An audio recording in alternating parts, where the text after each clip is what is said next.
আসসালামু আলাইকুম ওয়া রাহমাতুল্লাহি ওয়া বারাকাতুহু। প্রিয় দর্শক, জীবনে এমন সময় আসে যখন কাছের কোনো মানুষ আমাদের এমন কথা বলে বা এমন আচরণ করে যা আমাদের হৃদয়কে ভেঙে দেয়।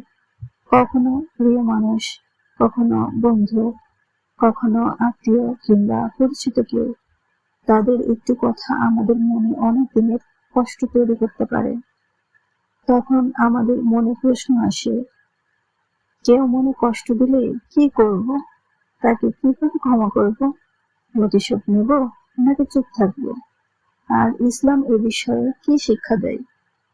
আজকের ভিডিওতে আমরা কোরআন ও ইসলামী শিক্ষার আলোকে জানব, কেউ আপনাকে কষ্ট দিলে কিভাবে নিজেকে সামলাবেন, কখন ক্ষমা করবেন, কখন দূরত্ব বজায় রাখবেন এবং কি দোয়া করতে পারেন।